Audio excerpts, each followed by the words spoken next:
Thank you. Thank you for having me. It's an honor to be here, actually. When I was going through my notes and actually trying to write down what I wanted to say to you guys, I've been to a lot of places, that's for sure. The last time I've actually spoke about the paranormal in this building was 36 years ago. It was back in 1988. We used to have a psychic book club, and we used to meet every Wednesday, actually upstairs. And this was before the library got remodeled. There was a group of like 5 people, and they would talk on, my subject obviously was ghosts. They would talk about UFOs, Bigfoot, stuff like that.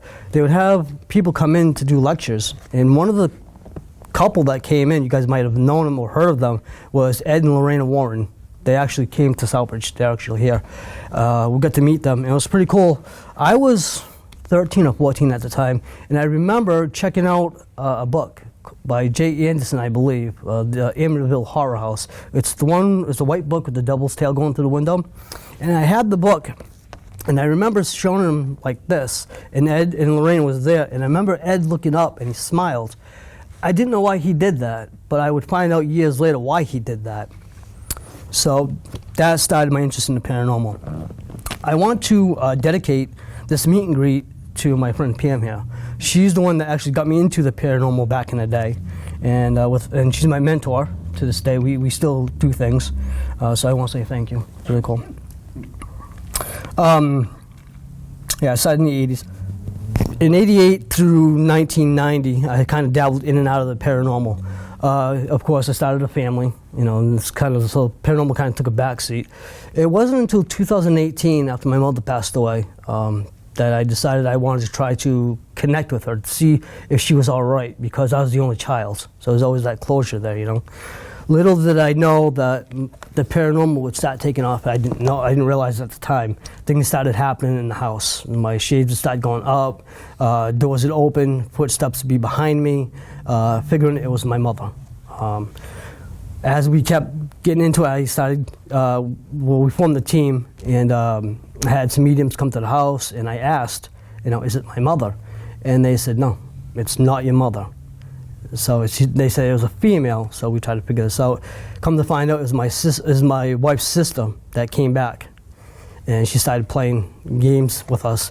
So I knew there was something there, and I used to watch the paranormal. To this day, I won't watch anything paranormal on TV because I don't want that to cloud my judgment when I go out there. So we started to buy some gear, and my first 2 pieces of gear was my pendulum, which I have, and my dowsing rods. And looks like we got people.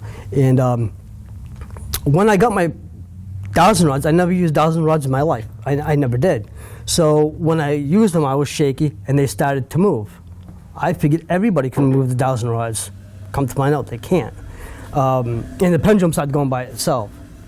So as the years went on, we got more and more people. We started going to more and more areas. And what the great thing is about the paranormal is that the paranormal is a huge family. It really is. It's really huge. So as you go into events, you start meeting a lot of nice people. Like I mentioned, I met the Warrens. We met them. Out in Webster, the Book Club's Gourmet, they had paranormal events as well. We went out there. We do a lot of events and stuff like that. The guest speaker there was called, I don't know if you've heard of him, Mr. Paul Inu. And he had his...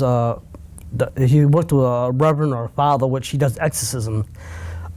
They both worked the Warrens, and they worked at the Amityville Horror House. This is like in the late 70s that they did this, and they were explaining that back then you didn't record anything, you didn't talk about it because you just didn't, and there was things that happened. And so I called the father while he was like looking at the books, and I asked him if I could speak to him. And I said, Father, I understand that you did a few exorcisms. And he says, I did a few hundred exorcisms. So we started making that network with people. So that just progressed and stuff like that. We've been to a lot of places. Southbridge has places that we investigated. We've done 3 hauntings in Southbridge. We investigated the Conjuring House. Now, I don't know if you guys have heard of the Conjuring House. We're not too far away from it. We're about 17 miles away from this. I want to say that there's been a lot of movies made about the paranormal. You got the Amityville Horror House, you have the Conjuring House, the Haunting in Connecticut. All of these stories were based on true stories. They really were. Unfortunately, Hollywood gets into it, and they want you to make it more scarier than what it is. So as far as the Amityville Horror House, as far as the blood coming down the walls and stuff, that really does not happen. There was other cases where the Warren said that the lion got up and walked around the house. That really never happened. We find out years later that they had to, because when you sign a contract, you have to do things. Like if you write a book, they expect you to do this. We expect 3 books out of you. We don't want 2. You have to do 3. So that's why Ed smiled when he did that, because he knew what was in that book. So that's what happened over there. But we've been to the public house, which they do have events to this day. My friends Thomas DiAgostino and Arlene Nicholson, they run Dining with the Dead. They're good friends of ours, and he's full of knowledge of the headstones, because after the investigation we got to go to the cemetery and investigate with him. We investigated all over. I mean, we went from the Rutland prison encampments to Fall River, Lizzie Borden House. I don't know if you guys ever been to the Lizzie Borden House. You have? A long time ago. We went to the ghost tour, and actually I don't need this anymore.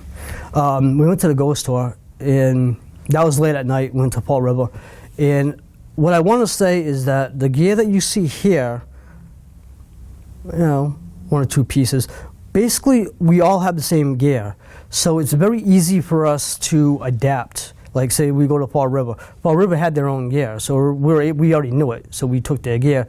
And in those pictures, you'll see the REM pod that's on the chair. It actually lit up a few times down in the basement. Personal experiences there. When I first walked into that house, it happened immediately. The medium, the psychic that I was with, her hair got pulled immediately, going right to the door. She goes, "You need to take a picture of me, my hair just got pulled." I said, "Okay." So as they're explaining the gear, we're just looking around, and I got touched on the shoulder. Okay. So we broke up into 2 teams. We went down to the basement first. Going down to the basement in the Lizzie Borden house, the basement has a distinct smell. It's not like mold. It has this like a formaldehyde smell. It's really gross.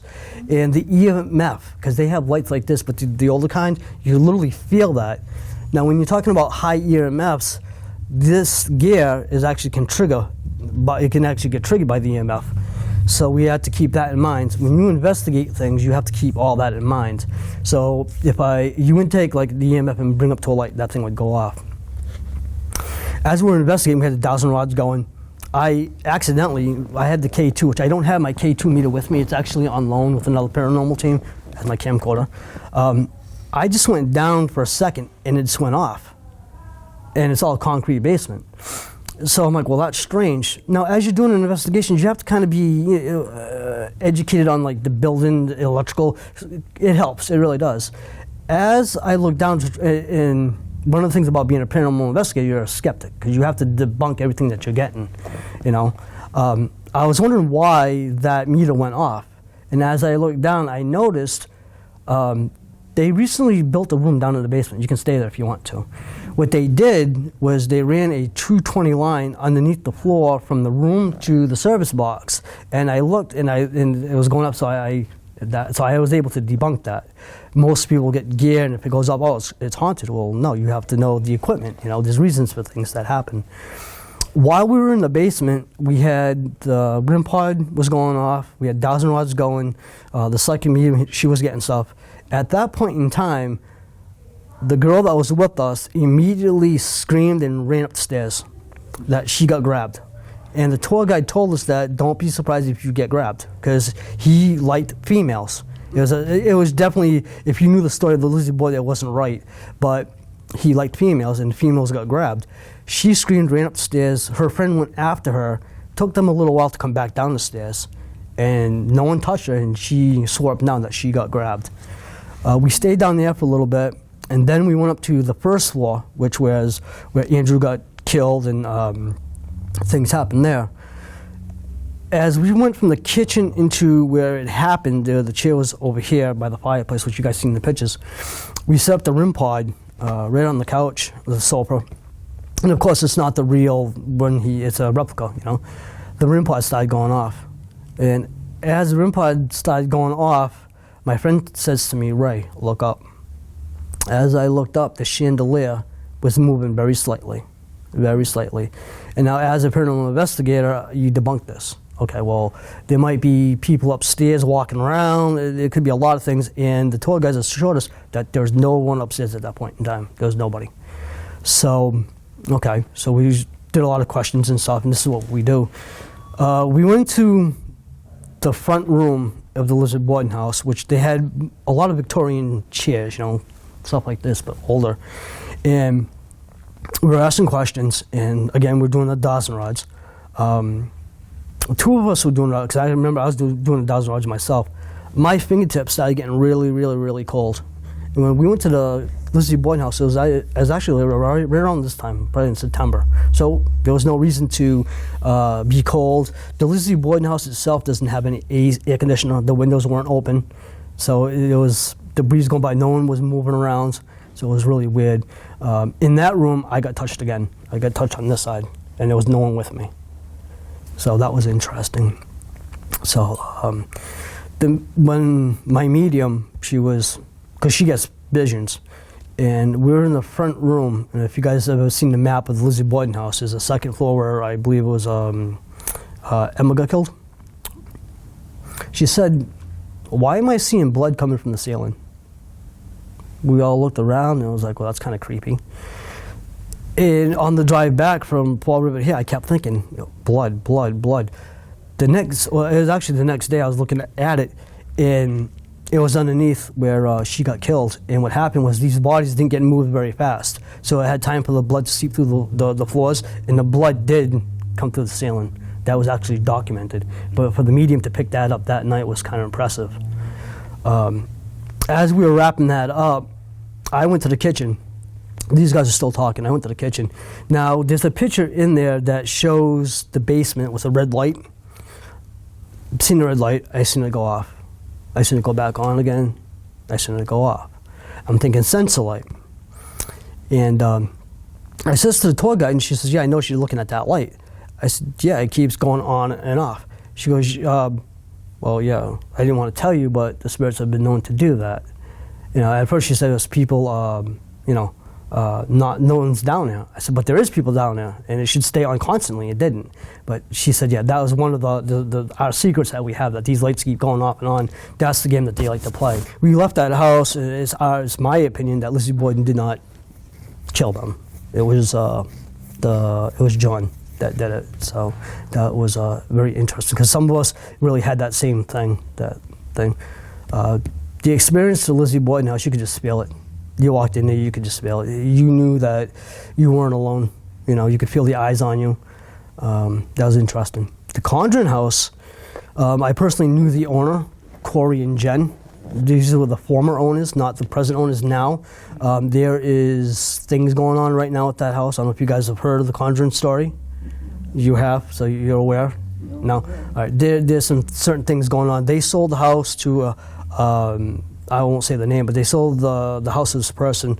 She was okay, but then she decided to do things like not pay the employees and things like this, saying that the spirits told her that the person was stealing, which, it's not the case. There's actually a famous paranormal investigator that's actually involved in this. It's going through a lot of things. But when I knew Corey and Jen, they came from Maine, and they're very, very nice people. And I had an open invitation to go up there anytime I wanted to. As long as they had no functions, I was able to go up there. When we did go up there, it was in 2020. And this was with COVID. So we took all the pictures of the ground. You guys seen that, of the Conjuring house. We couldn't go in the house because they just cleaned it, and they really didn't want anybody getting infected to be in there. So, but that was a nice experience. They'll do any tours though? As of right now, I want to say no, because the issues that are going on for this owner, they want to say that she's mentally ill. She thinks everybody's out to get her. When they bought the house, they were charging, I think it was $175 for a 12-hour tour, which really not bad. When she went in and bought the house, she jacked that price all the way to $2,000. So it's creating a lot of enemies. There's the paranormal world right now on Facebook all over to the UK. It's not good. You mentioned the Conjuring House, they're going to start talking like it's not. So we don't say anything, but everything that I'm talking about tonight was prior to all this that happened. There's probably lawsuits going to be happening right now because she doesn't want to pay anything. The state of Rhode Island's into it, so it's a big mess right now. Hopefully, it is. It really is. My personal experience about the Conjuring House, I don't know who's ever been to that house, but when you get out of the vehicle, okay, and you get into that parking lot, you immediately know you're not by yourself anymore. And it has cameras. Everyone has cameras. It's not cameras like cameras. It's nothing like that. It's a feeling of something is watching you. And it didn't matter where we went on that property, there's eyes. And I remember telling my teammate, I'm like, we're being watched. We are definitely being watched. And I said to them, I says, make sure you take pictures of every single angle of this house, and this is what we did. In an investigation, you want to take as much pictures as possible. You always want to do them in threes, just in case one doesn't come out right. You always want to have that debunking thing, because you could have dust. That's a big thing, orbs of dust of the orbs. But you want to make sure you do all that. But I was able to touch the door, and I don't have the picture on there, but I actually touched the Conjuring House door, and I literally felt hands on the back of my back trying to push me off the stoop, and I said to myself, I'm not leaving until I get this picture. So I literally felt that, and two of my teammates that are with me complained of headaches. Their headaches didn't go away until we got to Webster. Yeah, so that was kind of, this things in the paranormal you can't shrug off. They say coincidence. Well, we don't believe in coincidences. When you were being pushed, was it really like a very strong shove or just a touch? I felt hands on my shoulders. Literally felt hands on my shoulders, like trying to push me, and I'm like, I'm not leaving. Because you got to set your boundaries. Like, dude, I'm not leaving. As long as, when we go into investigations, we're very professional. We treat everybody with respect. It's like, say, you go into your neighbor's house down the street, you don't even know them, and you're going to bust in that door, make me a hamburger. Well, who are you? You wouldn't do it, right? Well, same thing. You're not going to go into someone's an investigation and start challenging the spirits. They've been there longer than you. Show the respect. Most of these spirits that cross over have no idea they crossed over. They're lost. So it's up to us to try to find out what's going on, why it's going on. And then I'm going to start jumping to the gear. Everyone likes the teddy bear. The teddy bear is Boo Bear Jr. This is Boo Bear Jr. And she's an EMF bear. She is a girl. Now what happens, this is a trigger. It'll trigger the spirits. We mainly will have this come out when we know that there's kids involved, kid spirits, because this is going to be a way for them to, because they could be excited, they could be scared. So if we set this on stairs or a hallway, they can, we tell them, it's okay, you can touch this. If you touch it, the pause of light, it's not on now, but the pause of light, so it gives them a comfort, and so they'll communicate with us better. That's one of the tools that we have. Our REM pod right here, well, first of all, let me ask, have you guys ever seen any of this? No. Okay, so I'm going to go through it if I can walk around. This is our REM pod. Now, this guy right here is like Simon says, it's very annoying, that's why it's not on. But what happens is, if we can set this wherever we think there's paranormal activity. So the first thing that we do when we do an investigation is, all these papers here is actually the real paperwork that we do for an investigation. That has to be complete before we do anything. And it's A through Z. It's releases, if we can go in certain areas. Certain areas where they don't want us to be at, we don't go. So that's an A, Y through Z, what we do.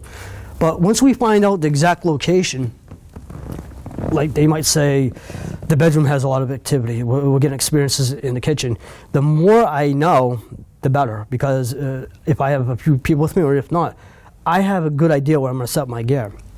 So if I was getting a lot of activity, say in the bedroom or the kitchen, I might want to set this up. Now I'm going to set it up, and I'll tell them, because you have to educate spirits as well. If you want to communicate, all you have to do is come over and touch this. These will go on. Wherever it touches, this will go on. So it's going to indicate to us that there's presence there. And then we'll ask questions. In an investigation, we'll have all this simultaneously, like in different rooms. The one over here is tied to this speaker. So when this is on, when we have communication, they can literally, when they start talking, it'll actually come on this throughout the speaker. And it'll also record, it makes like a list of what they said. So we can go back later and say, okay, what does this mean? What was your name? If a name comes out like Jim, okay, we have a spirit named Jim. Now, when we go into an investigation, we try to do as much investigating before. Like, we want to know the history, what year the house was built. We want to know everything that we can possibly know, because it helps us. If we go back in public records and we find a guy named Jim owned this place, and then Jim came out over here, well, no, he was the former owner. So we're able to put stuff together, or we can try to.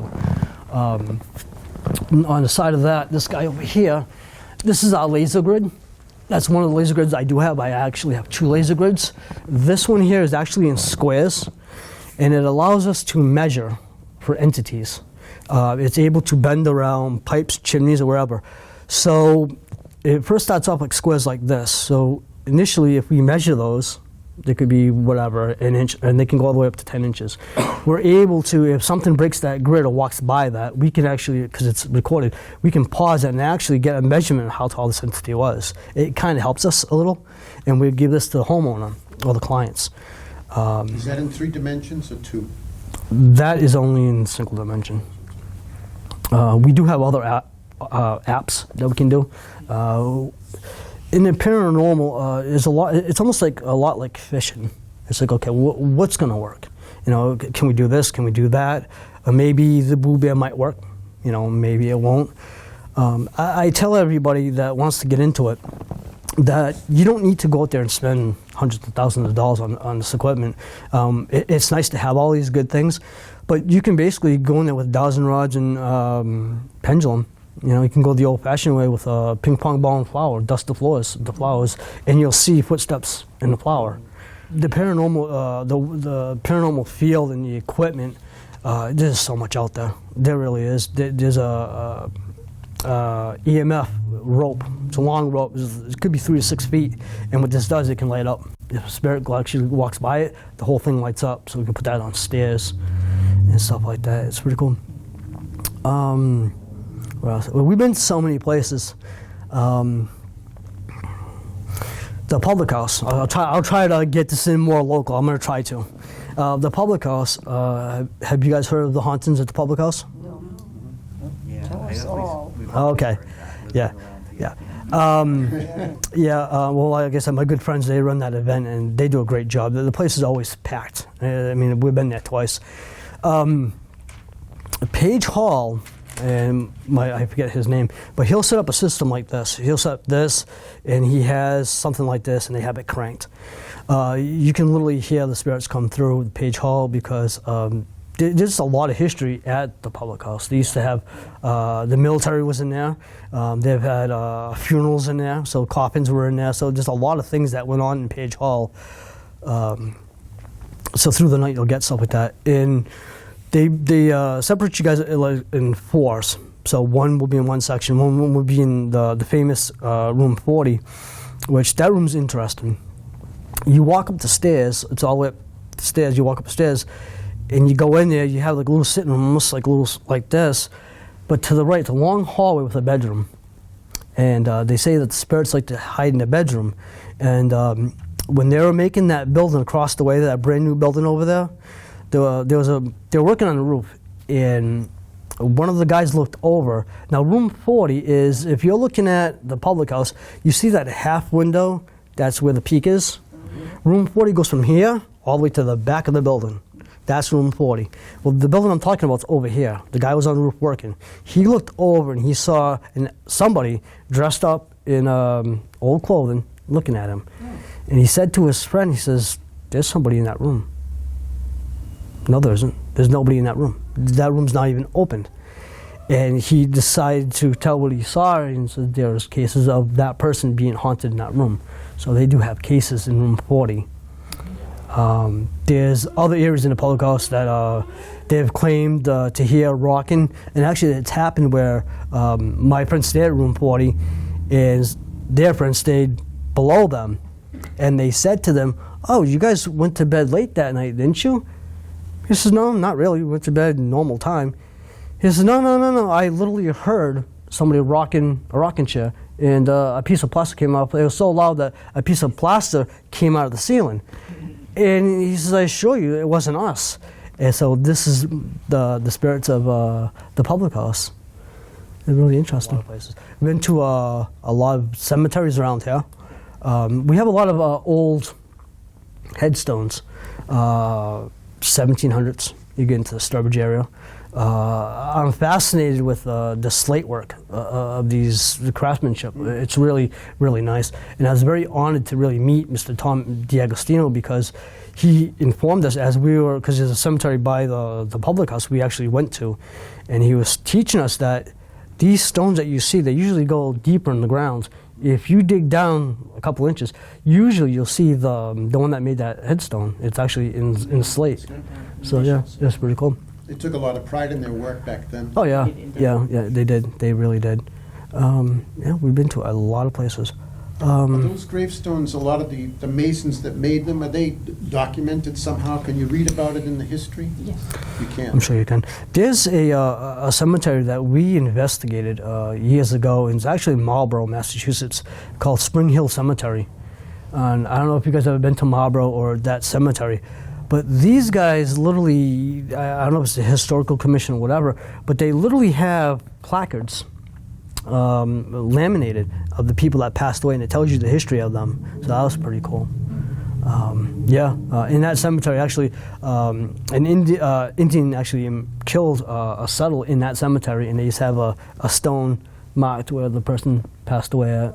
I've been to Spider Gates about 5 times. You guys know the history of Spider Gates? Okay. Spider Gates is located in Leicester, Massachusetts.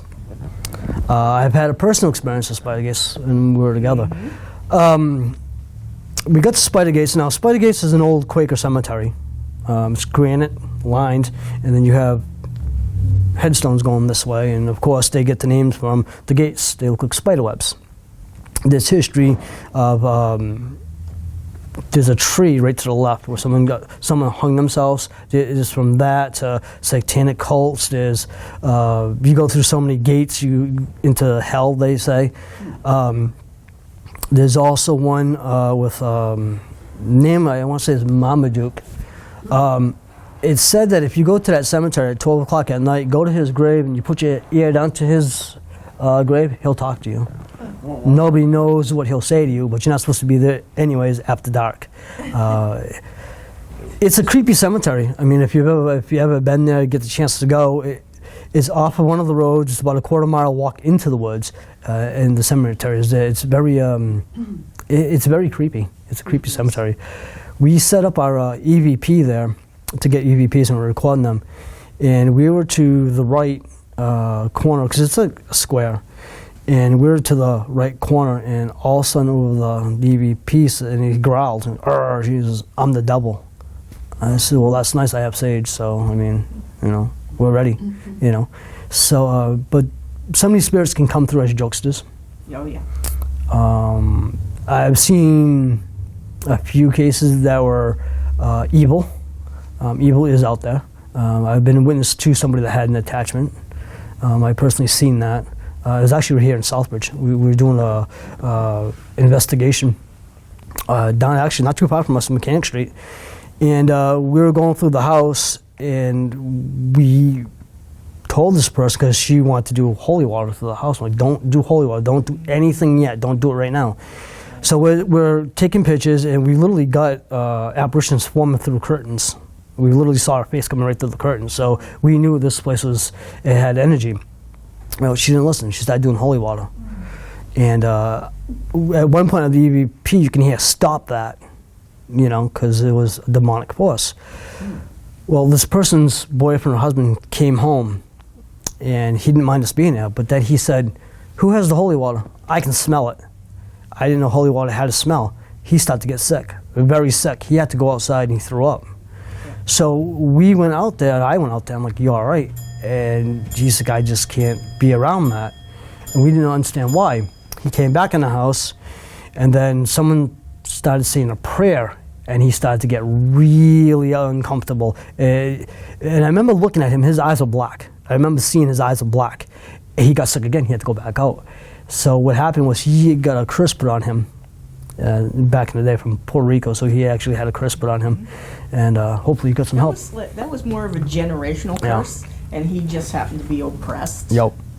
And we were working on that to see how he would react to certain things, and it was a deep oppression that he was under. And part of that is that we were doing the thing with the prayer and the holy water and saying the things, and his reaction to it, because he didn't even know we had these items, and then he was reacting, saying, you have this and this and this. And then when I seen the bruja, and she was long deceased 3 generations back, and it was about a land thing. It was about 3 generations back, and she was just attached and causing problems. Came with him, over the oceans and starting trouble. Yep. Yeah. Yep. A lot of stuff. My personal experience with paranormal, I live in a house that has paranormal activity every single day. I live with it. My spirit guides are with me. I know who they are. But yeah, I can go from knocking things off the counters to late at night, I'll be walking down the stairs. So my bedroom's on the 2nd floor. I'll hear footsteps behind me. And then I turn around and there's nothing there. Literally nothing. One of the things she likes to do is wake me up from a sound sleep. I will be sleeping and I'll be smelling cookies. And this one time I smelled sugar cookies, and I'm like, I have to go to the bathroom, but I want a cookie. So I thought my daughter was making cookies. So I left my bedroom, and her bedroom's off mine. The door's closed, so it wasn't them. I turned to go downstairs. Stairs all darkened. There's nobody up. I went downstairs. My wife is on the couch sleeping. I could still smell cookies. So I'm thinking, well, they probably made cookies and they probably put them away. No cookies at all. I went up that stairs. I went up the stairs that night without a cookie. I was upset. I was upset. Yep. I was upset because you could literally smell it. It was like you making cookies. So this is the way they can communicate. A lot of things. They like to play with phones. Yes. Mine will always take my phone. Like, where's my phone at? And then I'll look around the house, and you finally find it, and then you hear laughing. So I've heard disembodied voices. I've heard those. So that does exist. One time I got upset. And I went upstairs to do something, and there was nobody upstairs with me. And I was just, trying to vent, and all I heard was, I see. And there was no one with me. So I was like, okay. So, yeah. So they're mostly pranks, not really doing damage? One time I literally smashed a light. Her sister, it was after she passed, her sister was talking to another family relative and talking, people talk about people, and her sister really got upset. And my daughter was at school. There was nobody upstairs. We have these glass ceiling fixtures. Back in the day, the square ones there. All we heard was a smash. There's nobody up there. It shouldn't happen. There was no traffic in front of the house. There was no nothing. I went up the stairs, and there was litter of glass all over the place. If somebody was going to be in that room, they would have gotten cut up. There was no doubt about that.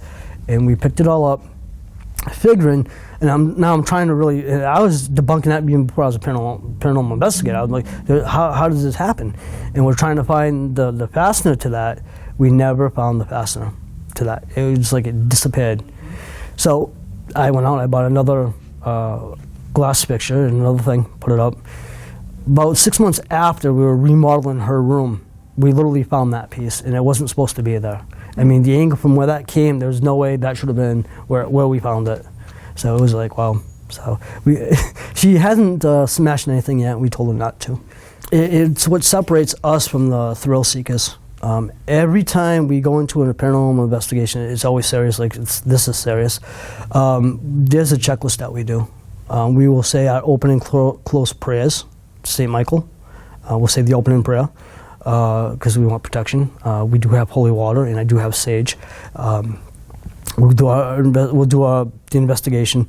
At the end of that, you have to make sure that you close it out. You have to do your closed prayers. A lot of people won't do that, and you start talking about the Ouija boards and stuff like that. That's a different element into that, but you have to make sure that you do your open and closed prayers.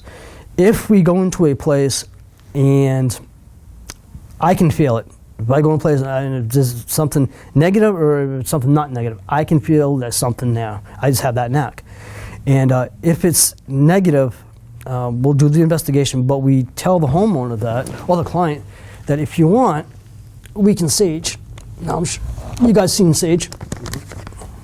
You guys seen sage? Do you guys know what this one is? The red one?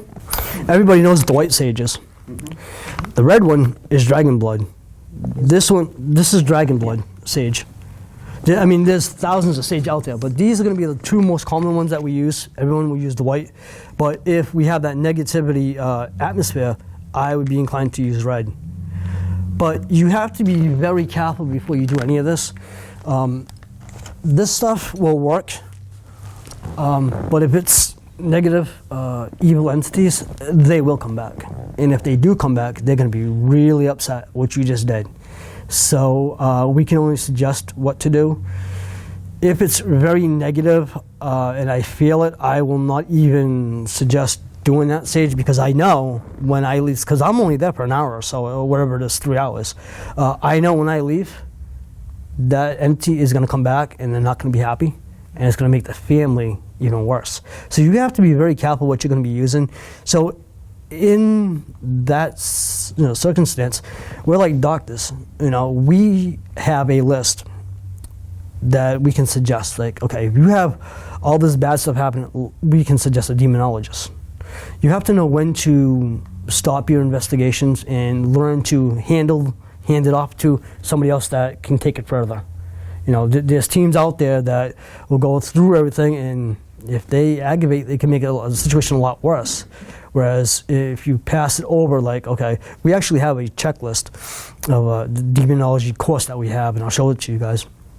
There's a checklist that we will follow. So if we're getting oppressive feelings or this and that, everyone is to stop immediately. We go outside, we regroup, we'll go through our checklist. If the team decides not to go forward, and it's not because you're scared, it's because you're feeling energies that you're not quite capable of handling. I mean, we're merely human. We're no match against the spirit. If a spirit can take a chair and throw it against the wall, they can do other things. So you want to hand that off to a demonologist. When they come in and they're designed, they don't screw for that stuff. They have the holy salts and all this stuff.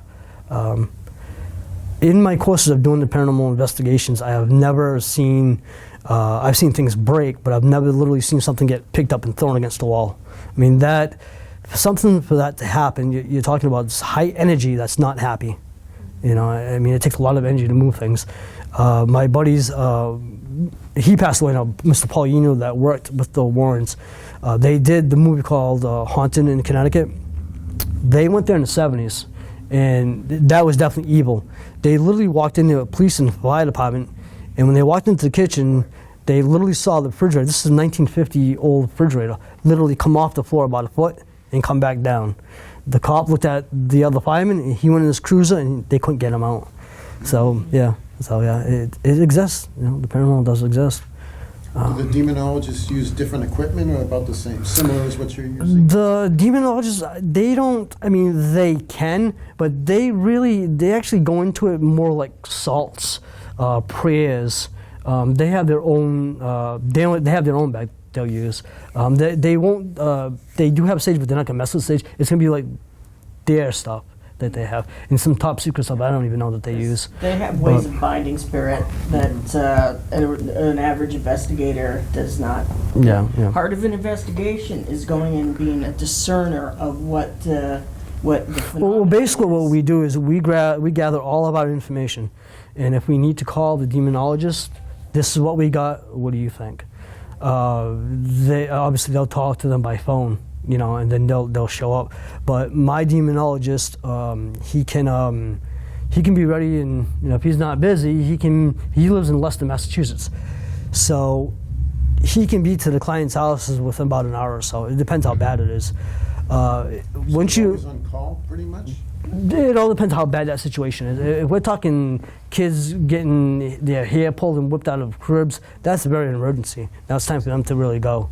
You know, I mean, yeah, he's on call all the time. You know, he's really cool. You know, he's comes from Leominster, big guy. You know, but yeah, very interesting. How long have you been working with them? Since when did we meet these guys? Yeah, well, 5 years. 5 years now. You know, and I've only had to call him once with a concern, but most of the time they're able to talk to the clients, and if his services are rendered, he can come out. Yeah. Usually, how that goes is we're actually working on a current investigation right now. I'll talk about the other one. I got a call at 1 o'clock in the morning, and he says, I understand that you're a paranormal investigator. I'm like, yeah, that's true. He says, we need your help now.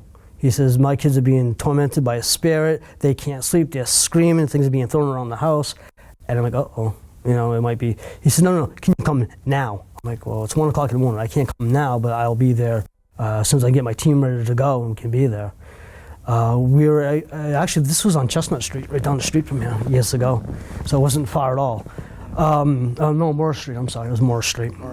It was Morris Street. We got there and we started setting up stuff. We had some key locations. They talked about a blue room, and then there was like a trunk, an old-fashioned trunk in this room. We actually set up the REM pod in that room, and then we decided to go into the living room. As we did, the thing started going off. There was nobody in that room. So we were trying to monitor it, and we were asking questions, and we were taping it. The next room, we did the laser grid, which is my other laser grid. It's like dots, a series of dots over the walls. When the darker, the better. Spirits have a way of manipulating these dots, or they can break the grid. We had that set up. It broke the grid. Matter of fact, in that book, you've seen a bedroom with a zebra in it. Have you guys seen the pictures? There's an orb, and that was actually the house that we were at. There was actually an orb that we caught in the child's room. Talks that it might be the spirit watching over the kids, but it was scaring the kids. So the medium that we were with, she made up these bags with graveyard dirt and some other things, and she placed it in the child's room. She didn't tell us where she put it. We didn't want to know where she put it. It's because when this is placed, you can't touch it, you know, so it can't be sealed. It has to be sealed. You can't open it, which happened at the Conjuring House when Lorena was there. They put something down in the basement, sealed, to ward off all these evil entities.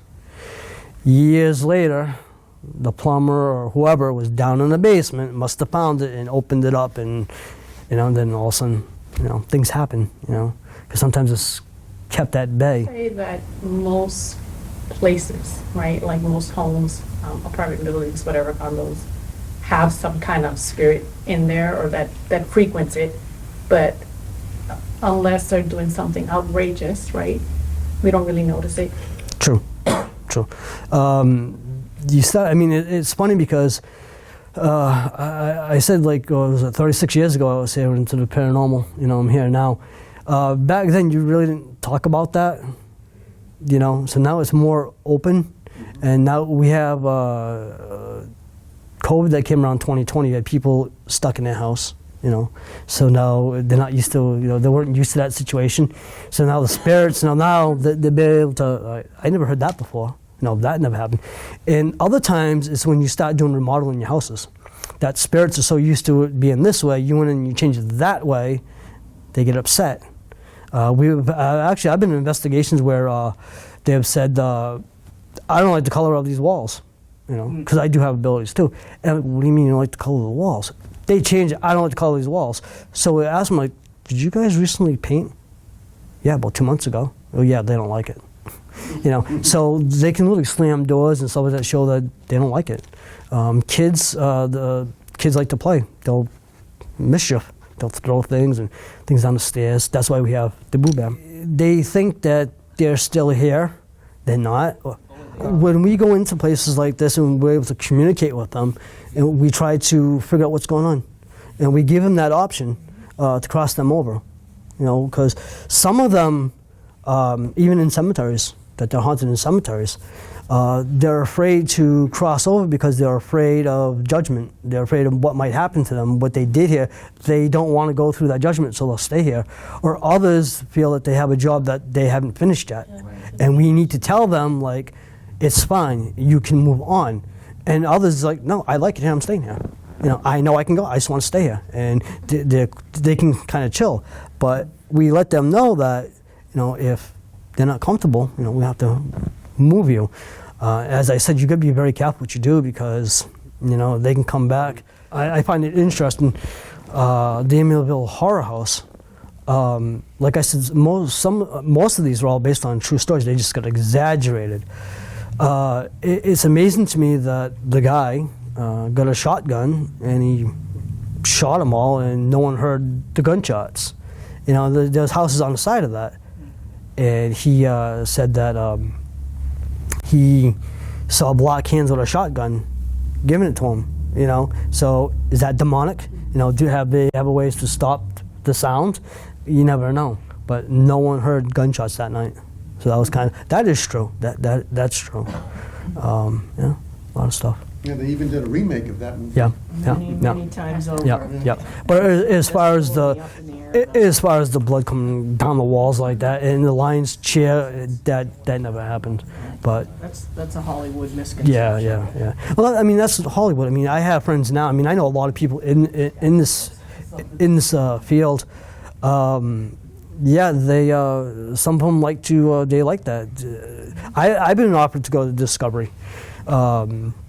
There's people that will do that, but they lose all sight because when you first get into this, it's all research. You're doing it the goodness of your heart. But then all of a sudden, Hollywood kicks in and says, "Oh, you have to do this. We're paying you. You sign that contract. You don't do that. You're going to be sued." So now, okay, well, let's get the fishing line. Let's pull that chair. Let's make it look good because we have to. There was a person in the Hollywood field that literally got caught doing that, rigging a chair and pulling it. So the paranormal field, some people like, yeah, that's not real, or that's fake, because of people like this. They really made it look bad. But now it's much, much, much, much easier to talk about this. I mean, I wasn't expecting so many people here. Back in the day, you wouldn't have had this. 36 years ago, when we were upstairs, there was a group. That was a church group, and they actually protested right outside. They didn't want us doing this 36 years ago. Now it's totally different. I'm a spiritualist, but I have a friend that's Catholic, and he knows what I do, and he calls me a devil worshiper. It's like, that's not true. That's not true at all. I says, how can you call me a devil worshiper? But I asked him, I said, well, wait a minute, you're Catholic? He said, yes. And I said, well, do you believe in the Holy Spirit? Yes. I'm like, and I looked at him. Well, you believe in the Holy Spirit, but what I do with spirits, you guys don't, So it's one of those. But yeah, I'd like to say that probably in this room, 1 out of 5 of you have had a paranormal experience. That's how it really is. We don't believe in coincidence. Most of the time, how I get it is because I do have abilities. They love to communicate with radio. Like, I'll be thinking of something, and all of a sudden, a song will come on that matches this. And then all of a sudden, something else comes on that matches this. So it's like a grid that you're forming with the dots, and it all comes together. And it's like, that's strange. It's synchronistic. Yeah, it really is. It's so individual to each and every one of you to get these codes that come in, and it's just like, once you start thinking about it, then more and more and more, and then it snowballs. It's amazing how spirit can communicate with each and every one of you in some way, shape, or form. Yeah. It's a beautiful thing. I personally have a spirit guide that comes with me every single. Matter of fact, that's her Boo Bear right there. That's hers. That doesn't actually go anywhere. She actually claimed that when I first bought it. I got it home, and all the stuff costs us money. And they don't see money. No, they don't. I got it out of the box. I wanted to try it, and all I heard was mine. No, it's not yours. It's mine because it has to go with my stuff. I said, it's mine. Give me. She took it. So it's allowed to come out, but she comes out a few times. Yeah, but her name is Suey. She actually has a name. Her name is Suey. See, he has a spirit team that works over on the other side. I also have a spirit team for what I do. So does my friend over there that's being very quiet. It's amazing. But, no, they help you out within that other aspect of things. That, like he said, he was talking about those that have had trauma death, or those that are in denial or having a delusional psychosis. Because even if you're not in your physical body, if you're in a delusional state, you're going to think, oh, I'm still alive, I'm still kicking, why isn't anybody paying attention to me? And they raise the level, they raise the bar, and that's where they start touching and pushing and poking and prodding and trying anything to get. I just want to get it on record that we are not Ghostbusters. We're not ghost hunters. We don't go hunting ghosts. What we really are is paranormal investigators to investigate the paranormal for paranormal research. That's what we do. And if you look on the RIM pod, it'll tell you paranormal research. This is what we do. What's amazing about all this equipment that he uses is that it works on the aspect of electromagnetic frequency, EMF. We as human beings, we put out EMF. It's like a constant thing. Sometimes it's like if you see your car on a hot day and it's like little waves or whatever, that energy is expanded out and within the universe, and these pieces of equipment can interact with the electromagnetic frequencies that either spirit or other entities seem to emit. Have you guys ever seen these? No. These are called dowsing rods. Have you seen them? Dowsing rods. To find water? Oh, that's what I thought. This is probably one of the first pieces of equipment I ever got in the Paranormal Research 2018. Now I thought everybody could do this, so I'm going to give you guys a little demonstration. When they acknowledge you guys, they're going to hit my shoulder 3 times. It works like a little antenna with his positive and negative polarities in his body, and whatever spirits or energy that's around him in a positive and negative polarity. And they just said hi to you guys. They just acknowledge you guys. They do it 3 times. So, are you a male? No. Are you female? Yes. Yes. Yes. I'm just trying to look around. Can you point to the lady with the green sweatshirt that's on her chair? Can you do it? Yeah.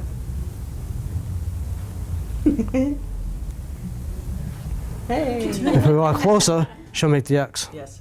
So this is one of the. It's awesome because the dowsing rods, you don't need. There's no batteries to these. You can't. There's no way you can move these on their own, and so to have these is great. Usually, this is the first piece that I have on me. This one in my dowsing rods, because I don't have to worry about. I can go anywhere I want, and these are very reliable. So yeah, very nice. They can detect energy fields. Teddy bear? Yes, the teddy bear is a trigger for children.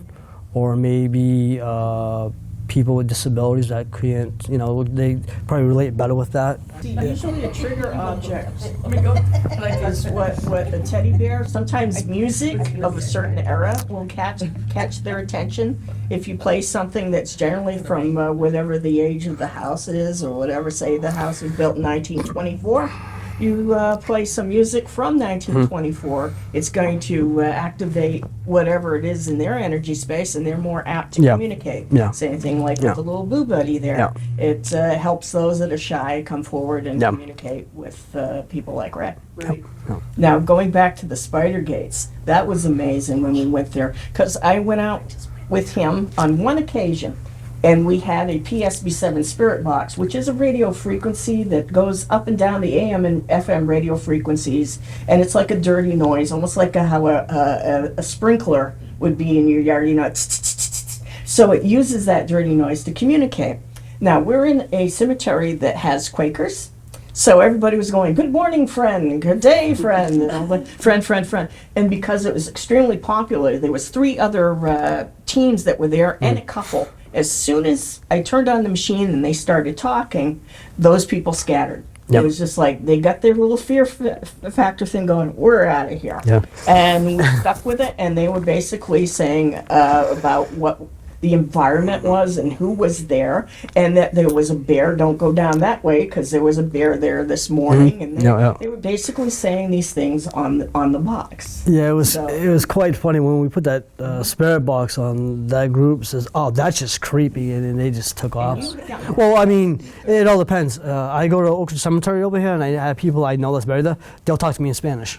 I mean, I do know some Spanish, but they'll call my name and they'll say, cerveza. I'm like, oh, you know, so they like to joke around. This equipment's nice, but the dowsing rods will actually bring you to places. Like, especially like in cemeteries, if we're trying to find a certain headstone, they will literally lead you to that area. Wow. So that's pretty cool. You know? You want to talk about audio things like this? Which I do have them here. Yeah. Some people think it's AI generated. When I first got this one, actually here was custom made for the Metro West Paranormal right there. When I first got that and I was on my porch, I asked it a question: what was my daughter's middle name? And it came out with Amanda. They would have never known that. And it actually came out with the exact spelling that I named my daughter Amanda's middle name. And I showed my daughter, she was blown away. Because my daughter at the time was a skeptic until the spirit box went on my pocket and I didn't touch it. And she looked at me and said, "Now I believe you." And she's actually in that book. When you open up the picture book, she's the first person there.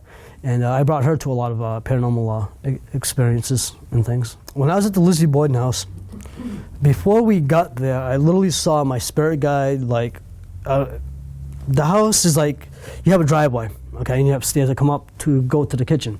I literally saw my spirit guide run into that door, and my psychic says to me, "Did you see that?" I'm like, "Yeah, I seen that." She went in there. As we were investigating down in the basement, she told me, she says, "Ray," I'm like, "What?" She says that your friend is very concerned about you being here. And I said, "Who?" Pam, meaning her, which she was here in Southbridge. I was out in Fall River. Yep. And I said to her, I said, "Can you tell her I am fine?" And she said, "I did." So she did come in her back because his spirit guide was bouncing back and forth in between me and him, because I'm like, oh gosh, he's like, you know, literally in a hornet's nest, a paranormal hornet's nest. How is he going to handle it? Yeah. So I was concerned. So she's good that way. I've had my experiences. Mm-hmm. Yep. And my team, his team, and her team. Which we're not going to mention the ladies have. Sometimes they all work together. Sometimes we work separately. There is a spirit team that works with each and every paranormal investigator, whether they know it or not.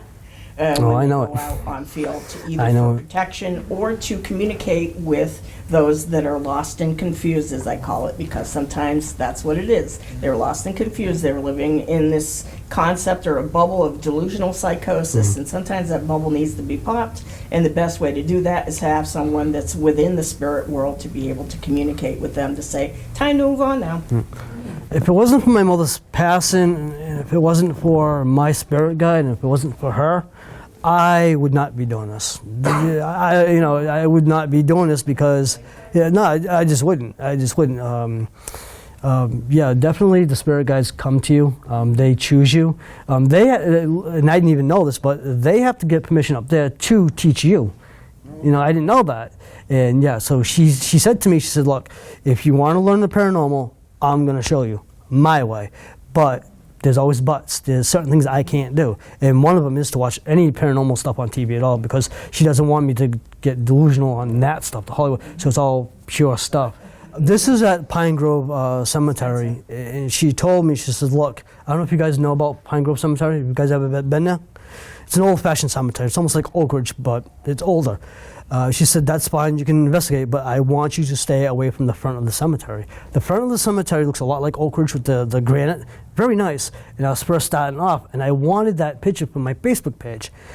So we're going through the cemetery, and you can feel it. You can really feel there's something not right in this area. So I started to go down the windy road, and there's pine trees. Okay, the mosquitoes are out. Not a big deal. Really wasn't a big deal. And I could see the arch. I'm like, I just have to get closer, knowing that I wasn't supposed to go down there. My daughter was with her, and they said, you know what, we're just going to wait for you here. If you want to keep going, go ahead. I'm like, I'm so close to the entrance, whatever, I'm just going to do it. Not a good idea. As I kept going, these mosquitoes gotten bigger and bigger. I've never seen mosquitoes so big, and they just dive bombing me. Boom, boom, boom, boom. And I said to myself, I know when I leave the cemetery, the next day, I'm going to have waltz all over me. I just know it. I thought it was over. Not a big deal. You know, we went to McDonald's. I grabbed the soda, and the cab just flew off. I get soda on me. I'm like, okay, well, that's great. You got me. I learned my lesson not to go there.